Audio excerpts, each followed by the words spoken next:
রবিবারে এনেছিল একটু মাটন, তো যেহেতু নিয়ে চলে এসেছে তো চলো রান্না বান্নার প্রস্তুতিতে যাওয়া যাক। তো এখানে দেখো ভালোভাবে ধুয়ে নুন হলুদ আর একটু তেল মাখিয়ে রেখে দিয়েছি। তো আমার কাছে যেহেতু টক দইটা তখন ছিল না, তো টক দইটা দেওয়া হয়নি তখন, তো তারপরে এনেছিল।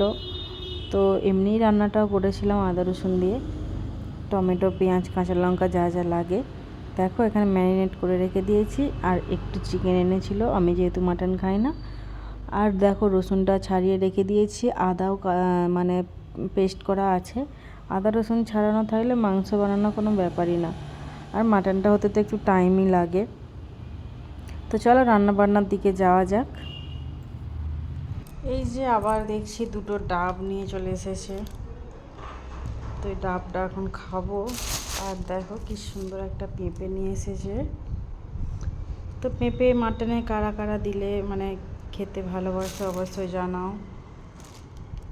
আর এদিকে এনেছে একটু ধোসা। এই যে এখন ধোসা আর একটু বড়াও এনেছে, চলো খেয়ে নিই। তো দেখো মাটনটা একদম কষানো চলছে, দেখো কি সুন্দর কালার এসেছে। তো সেই দিনে ছিল আবার ভাদ্র মাসের প্রথম রবিবার। আমার তো মনে ছিল না, দিদিভাইকে ফোন করতে দিদিভাই এবার বললো যে আজকে সাত শাক ভাজা খেতে হয়, ওল ভাতে টক এইসব নাকি খেতে হয়। তো সেই হিসাবে দিদিভাই আবার পাঠালো শাক, ওল, তেঁতুল সব কিছুই পাঠিয়ে দিয়েছে। ভাবলাম একসঙ্গেই রান্নাটা করা যাক। তো দেখো এখানে 7 রকমের শাক আছে, ভালোভাবে আমি কেটে নিয়েছি। এটাকে ভালো করে ধুয়ে নিতে হবে, কারণ শাকে তো অনেক ধুলোবালি থাকে, সেই জন্য অনেকবার করে ধুতে হয়। আর দেখো কতটা ওলও এনেছে, তো ওল ভাতেটাও দিয়ে দিব। আর দেখো এখানে কাঁচা তেঁতুল এনেছে, তো এটা চাটনি বানাবো। এই তেঁতুলের টকটা খেতে কিন্তু দারুণ লাগে। আর দেখো তারপরে একটা শাক কম পড়েছিল বলে আমি আবার একটু আমাদের গাছের শাক তুলতে এসেছিলাম। দেখো পুঁই শাক হয়েছে কি সুন্দর, একদম নরম নরম পাতা। পাশের বাড়িতে আবার কাজ চলছে, দেখলাম পুঁই শাকের পাতায় পুরো ধুলো পড়ে গেছে, তো এগুলোকে ভালো করে ধুতে হবে। দেখো কত দূর উঠে গেছে, কিন্তু সরু হয়েছে কেন জানি না, হয়তো কম জায়গায় লাগিয়েছি সেই জন্য মাটির অভাবে।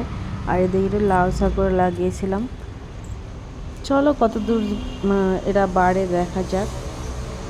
তো একসঙ্গে যেহেতু রান্না করব বললাম, দিদিভাইদের বাড়ি থেকে আবার চিকেনটা একটু পাঠিয়ে দিয়েছে। আর দেখো চিকেনটা ধুয়েও নিয়েছি, শাকটা সেদ্ধ করে রেখে দিয়েছি। তারপরে দেখো তেল দিয়ে একটু কড়াইতে শুকনো লঙ্কা, রসুন আর পেঁয়াজ দিয়ে ভালো করে শাকটা ভাজা করে নেব।